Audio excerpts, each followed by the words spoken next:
ဆိုနောက်ထပ်ဖြစ်လာမယ်ပြဿနာမြန်မာနိုင်ငံမှာဟစ်စပိုလာပြောက်ကြားလို့ဟိုနေရာထအဖွဲ့ဒီနေရာတော့သူတို့ခံစားချက်တွေနဲ့ဖြစ်လာမှာဦးစင်းနေနေပေါ့ကလေးရောပညာသင်တာဒါဦးစင်းကိုတွေ့ကျင်လို့ခုနဒေါက်တာပိုင်စိုးခွေနဲ့ပတ်သက်လို့ဆရာတို့လည်းအခုပြန်ပေးလိုက်အောင်ပါဆရာစောလူရောပြီးခဲ့တဲ့ခွေတဲ့ဦးစင်းပြန်ပြီးတော့လို့ပြောမလဲအတတိလောက်တာလေပေါ့သူပြောတာကိုပြောတယ်ဒေါက်တာခင်အောင်ခင်ဆရာတော်ဆရာကြီးပေါင်းခင်ဗာပြောတယ်မြတ်ကောင်းဗာပြောတယ်ဦးဒေါက်တာတမောင်ထွန်းဗာပြောတယ်အဲ့ဒါလေးလည်းအတလုပ်ပထားတယ်ထင်ရှားသွားတယ်ဦးဆရာတော်ရဲ့လည်းတမ်းပြီးထင်ရှားတော့ထင်ရှားမှုကိုဆုတ်ကန်ပြီးပြောတဲ့အခါမှာဖုံဖုံပြောတာကအမြင်တစ်မျိုးဦးစင်းကအစတိုင်းခံစားရတယ်ဒီဝေလေးကိုဟိုတကာတော့လာပြီးတယ်ထဲကြည့်လိုက်တော့ဒီနားမှာကြည့်နေတဲ့ရန်၄ပါးလောက်ရှိတော့၃ပါးလောက်ကပြန်သွားတယ်ကိုတယောက်တည်းကိုအောင်လုံးကြည့်ပြီးလို့သူတို့ပြောဘာဖြစ်လို့လဲဆိုတော့မကြည့်ချင်ဘူးဒါဟာမဖြစ်တင်ဘူးနာကြည့်ချင်း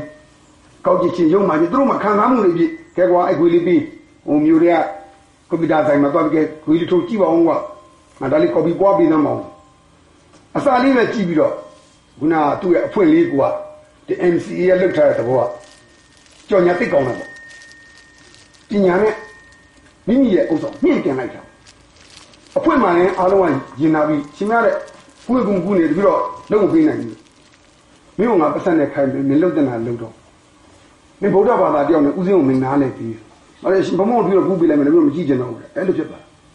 စဉ်းစားကြည့်နော်အဲ့ဒါတွေကိုဒီနေ့အသင်းတော်ကြီးဖြစ်တဲ့လူမျိုးစုအသင်းတော်ကြီးဖြစ်တဲ့ချင်းကြီးကရင်ကြီးအများကြီးလိုက်ဝေးနေတယ်ဥစဉ်နာနဲ့ဆက်ဆက်မျက်လုံးနဲ့တက်မြင်ပါတယ်ဒါတဲ့ပြောရင်ဥစဉ်စီတောင်ဓာတ်ရောက်လာတယ်ဆိုတာအလွန်မင်္ဂလာရှိတယ်ဥစဉ်ကကြတော့နားလည်လွယ်တယ်ဒါပေမဲ့ဥစဉ်ကဘာချုပ်တယ်ဘာဆောက်အောင်လဲဥစဉ်သိလိုက်တယ်ဆိုတော့ဒါကြောင့်ဥစဉ်ဒီကိစ္စကိုပေါ်လိုက်တဲ့ကမှာအခုဆရာတော်ကြီးကပေါ်ပြီးသားမြင်လဲရတော့လွယ်တာပေါ့နော်ဒါယူလေငကူကတော့ဒေါက်တာပါစီလာပြီးဒေါက်တာကဘူးလေသူနဲ့တွဲခဲ့တာနှစ်လောက်ဒီမှာတောင်းထမ်းဆောင်သွားတယ်ပါဆန်း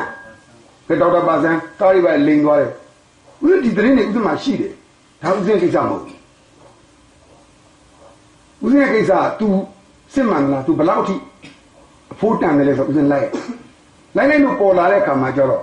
ဒီနေ့သူ့လူပိုက်လို့ပြောခဲ့ရတယ်အရင် तू နှစ်ပေါင်း7နှစ်ကျော်15နှစ်တီထောင်စိုက်ပြိုးခဲ့တဲ့အဲ့ဒီအစိတ်ပင်ကဘယ်လောက်ကြီးနေမလဲလို့ဥစဉ်ကရေခဲလုံးကြီးကိုအပေါ်မှာမြင်နေရတာအောက်ကဒုတွေကဘယ်လောက်နောက်ရှိမှမသိတော့ဥစဉ်စိုးရိမ်နေတာဥစဉ်ဒီတာမန်ဥစဉ်ပုံပုံကြည့်ကိုမပြောဓမ္မကိုကြည့်နေတာအဲ့ဓမ္မရဲ့အနောက်ရှက်ကတာသနာဟောနိုင်ငံတော်ဟောဒီနေ့ဒီမိုကရေစီတောင်းသွားတယ်ဟုတ်တယ်နော်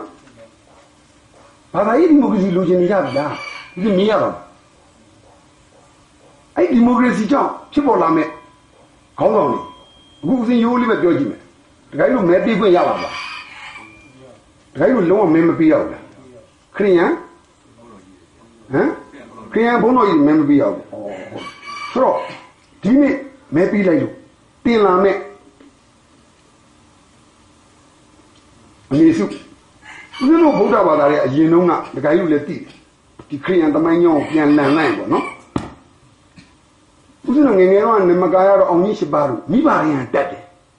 ဦးဇင်းတို့အဖေလည်းဘုန်းကြီးကျောင်းတကလေးကြီးပဲဘယ်လောက်ပဲပညာတက်ရွာမှာတော့အနည်းဆုံးဘုန်းကြီးကျောင်းသားဟိုကဘာကျော်ဖြစ်သွားတဲ့မြန်မာနိုင်ငံလူကြီးတဲ့အားလုံးဟာအနည်းဆုံးအဲ့လိုပေါ့အောင်ကြီးရှိပါတော့နမကာရတော့တခုတည်းတက်ပြီးသားဘုကျောင်းဆောင်ဝဲကြီးဦးတော်ပြီးတာကျောင်းပဲတဲ့ဒါရှင်းလေးပဲဒီကနေ့ဦးဇင်းတို့အမေစုဘယ်ကျောင်းတက်တုံးလို့ယင်မရမှဖြစ်နေဒီလိုဆိုရင်သူ့ရဲ့အမြဗုဒ္ဓဘာသာပေါ်မှာဘယ်လောက်အလိုက်မှပြီးမယ်ဘလောက်လိုက်ပြီးမယ်ဒါမှစဉ်းစား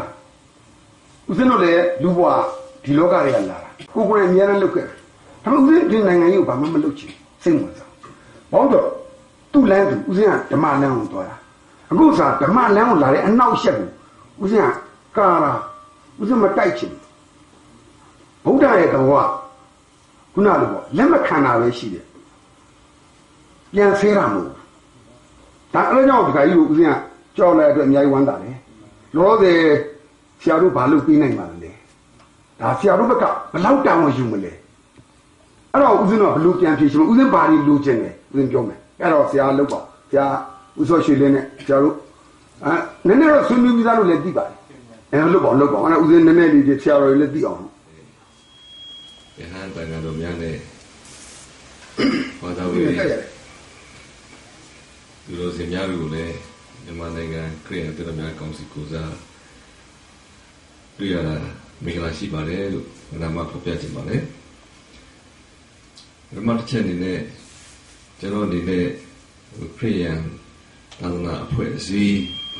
ဖွဲ့စည်းပုံလေးကိုတင်ပြခြင်းပါတယ်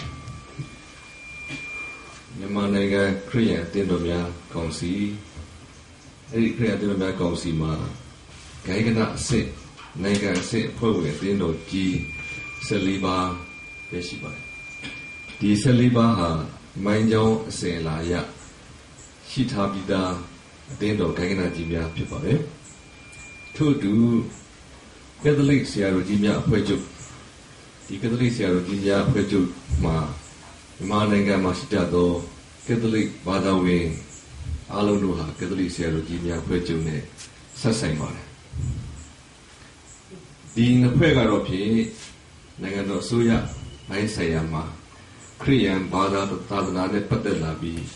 နောက်အခြားသောဘာသာဝင်များအခြားသောဘာသာများတို့ရဲ့အရေးကိစ္စမှာခရစ်ယာန်ဘာသာသာသနာရဲ့သဘောထားမှတ်ချက်များတို့ကိုရယူလိုသောအခါဆက်သွယ်ကြောင်းကြားပြီးညှိနှိုင်းဖြေရှင်းကြပါတယ်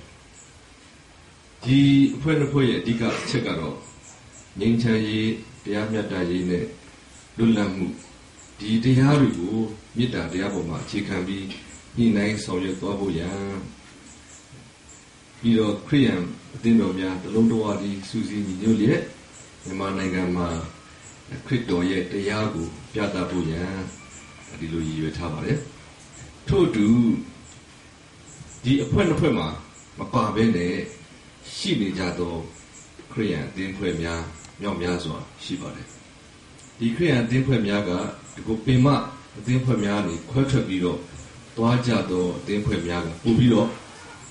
များပါတယ်ဒါကြောင့်ဒီအသင်းဖွဲ့နှစ်ခုနဲ့အဖွဲ့ဝင်မဟုတ်တဲ့အခြားအသင်းဖွဲ့များဆိုတာလည်းပဲရှိပါတယ်အဲ့ဒီအခြားအသင်းဖွဲ့များနဲ့လည်းကျွန်တော်တို့လိုအပ်ရင်လိုအပ်သလိုခရစ်ယာန်သာသနာရေးဘာသာရေးနဲ့ပတ်သက်ပြီးတော့ညှိနှိုင်းတိုင်ပင်ဆောင်ရွက်လျက်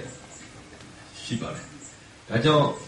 မြန်မာနိုင်ငံခရစ်ယာန်သူများကောင်စီရဲ့တာဝန်ရှိသောသူများကခရစ်ယာန်အသင်းတော်တွေမှာ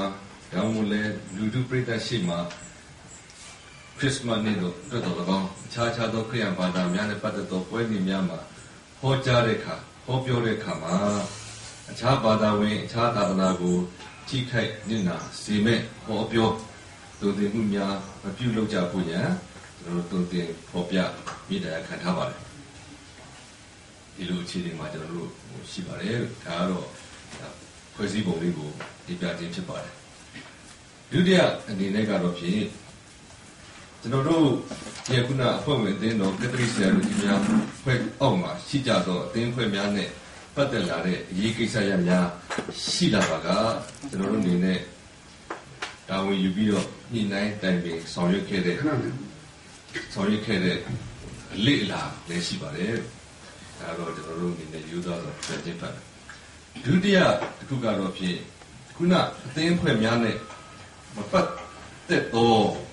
တချို့တူးချင်းပုဂ္ဂိုလ်များရဲ့လှုပ်ဆောင်မှုများလည်းရှိနေပါတယ်ဒီလှုပ်ဆောင်မှုများနဲ့ပတ်သက်တဲ့ကိစ္စရပ်များအကျိုးအကြောင်းပေါ်လာပါကဘာရဲ့ဖြစ်စဉ်လေးကပေါ့လေဒါဖြစ်စဉ်လေးကတော့သက်ဆိုင်တဲ့ပုဂ္ဂိုလ်ဟာ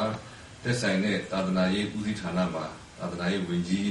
ကိုတင်ပြလျှောက်ထားပြီးသာသနာရေးဝန်ကြီးသာသနာရေးဦးစီးဌာနရဲ့ညှိနှိုင်းမှုနဲ့ငင်းများမှုပုံမှာကျွန်တော်တုံ့ပြန်ပြီးတော့အကောင်းဆုံးဖြေရှင်းတာရှိပါတယ်ရှင်တစ်ခါတော့မှဆိုရင်စာပေရေးသားထုတ်ဝေခြင်းဆိုတဲ့ကိစ္စရပ်မှာရှိတယ်ကက်ဆက်အဖြစ်ဟောပြောတဲ့အခါမှာထိခိုက်နေတာစီမဲ့အရာမျိုးရှိရင်သာသနာရေးဝန်ကြီးဌာနကသိရှိပြီးတဲ့အခါမှာကျွန်တော်တို့ကိုညှိနှိုင်းဖြေရှင်းမှုရန်မြေတားရက်ခံတဲ့သဘောလည်းရှိပါတယ်ဒါကြောင့်အစဉ်လာရာအခြားသောဘာသာဝင်များအခြားသောလူပုဂ္ဂိုလ်များဟာမိမိရဲ့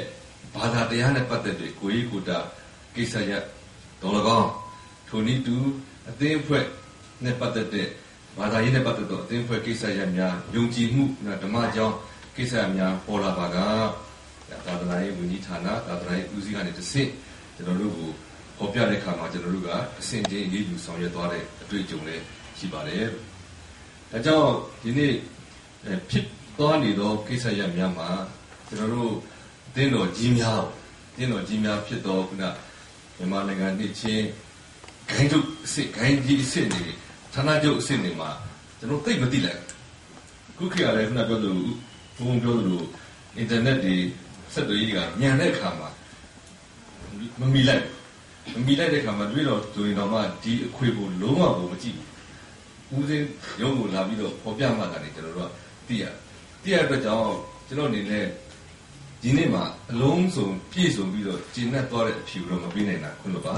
ကျွန်တော်တို့မနေ့ဖန်ကြလို့ရှိရင်ဒီနေ့ပြည့်စုံရတဲ့အဖြေပေါ်မှာလူချက်ဒီက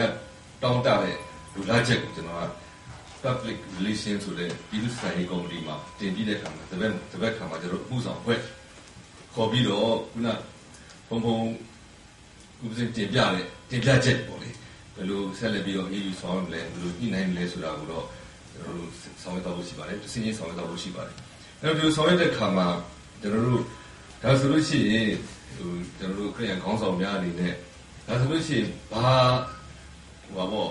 စာတမ်းပေါ့လေဘာစာမကျွန်တော်တို့ကမရှိဘဲနဲ့ရေးယူဆောင်ရွက်လို့ရသလားဆိုတော့အဖွဲ့အစည်းရတော့ကျွန်တော်တို့မရဘူးကျွန်တော်တို့သာသနာရေးဝန်ကြီးကလည်းသာသနာရေးဝန်ကြီးဌာနလည်းဘာမှကျွန်တော်တို့တောက်ကြတာမရှိဘူးသို့တော်လည်းပဲရှင်အကဓမ္မအနေနဲ့ရုံးကိုကြောက်လာပြီးတော့ပြောပြတဲ့ပုံမှာအခြေခံပြီးတော့ဒီအခွေကိုလည်းပဲကျွန်တော်တို့ခေါင်းဆောင်များအားလုံးကိုရောက်တဲ့ကျွန်တော်တို့ပြပြီးပါပြီပြပြီးတဲ့အခါမှာကျွန်တော်တို့အမှန်တရားနံပါတ်1ကတော့ကျွန်တော်အမှန်တရားတိုင်းဖြစ်အောင်ကျွန်တော်ဆောင်ရွက်ပါမယ်နံပါတ်2ကတော့ရေးယူဆောင်ရွက်ခြင်းကိစ္စရမှာလည်းပဲကျွန်တော်တို့ဘယ်လိုနည်းနဲ့ရေးယူဆောင်ရွက်မလဲဆိုတာကိုကျွန်တော်တို့ဆောင်ရွက်ခွင့်ရှိပါတယ်နံပါတ်3ကတော့ကျွန်တော်တို့အားလုံးရဲ့စိတ်ထဲမှာပုံနဲ့ပုံနဲ့ပုံပြောသလိုပဲကျွန်တော်တို့အနေနဲ့မြန်မာနိုင်ငံမှာမြည်သည့်ဘာသာတဲ့ဆိုပဋိပက္ခဖြစ်ပြီးတော့မျိုးကောင်းဆိုဘာသာရေးပဋိပက္ခလို့ဘာသာရေးအထီးပြုံးလို့ဖြစ်လာဖို့ရတယ်လုံးဝညီမချက်မရှိပါဘူးဖြစ်လာတဲ့အခက်အခဲများရှိလာပါကလည်းကျွန်တော်ညှိနှိုင်းတိုင်ပြီးတော့ဆောင်ရွက်သွားဖို့ရရှိပါတယ်ဒီလိုနိုင်ငံအစ်စ်မှာ Interfaith Dialogue Committee ဆိုတာရှိပါတယ်ဘာသာပေါင်းစုံတွေ့ဆုံပြီးတော့သွားနိုင်မယ့်ကော်မတီကိုလည်းကျွန်တော်တို့အများဆုံးတင်ပြပြီးတဲ့အခါမှာဒီကော်မတီရဲ့ညှိနှိုင်းမှုနဲ့အတူကျွန်တော်ဆောင်ရွက်သွားဖို့ရှိပါတယ်ဒါတစ်ခုပါလေနောက်ကျွန်တော်ရဲ့ပုဂ္ဂလိကအနေနဲ့ဆိုရင်လည်းခုနပြောသလိုဘုံအနေနဲ့အားလုံးကိုတွေ့ဆုံပြီးသွားပြီးမြင်မြန်ပြီးသွားပြီးတဲ့အခါမှာဒီကဆန္ဒဆရာတော်ဒီများဆန္ဒတိုင်းအားလုံးဆန္ဒတိုင်းပဲ Facebook ပဲဖြစ် YouTube ကပဲဖြစ်ဖြစ်ဒီတွေ့ရှိချက်ကိုဒါကတော့တင်ပြပေါ်ပြတဲ့အခါမှာကျွန်တော်ဘာမှပြောဆိုကန့်ကွက်စရာမရှိပါဘူးဆိုတဲ့အကြောင်းပါပဲဒါကတော့ဦးဇင်းတို့ဘက်ကလုပ်တင်လုပ်ထိုက်တာကိုလုပ်တဲ့အတွက်ကြောင့်ကျွန်တော်ပြောဆိုကန့်ကွက်မှုမရှိပါဘူးကျွန်တော်တို့ဘက်ကတော့အခုလောလောဆယ်ချက်ချင်းပဲကျွန်တော်သက်ဆိုင်ရာဂိုင်းကနခေါင်းဆောင်များတို့ကိုတော့ဖြစ်ဒီအခွေများတို့ကိုခေါင်းဆောင်အဆင့်ကတော့ဘယ်သူမှမသိဘူးရိုးရိုးပြောမယ်ဆိုရင်ဒီအခွေပြတ်နေတယ်ဆိုတာလည်း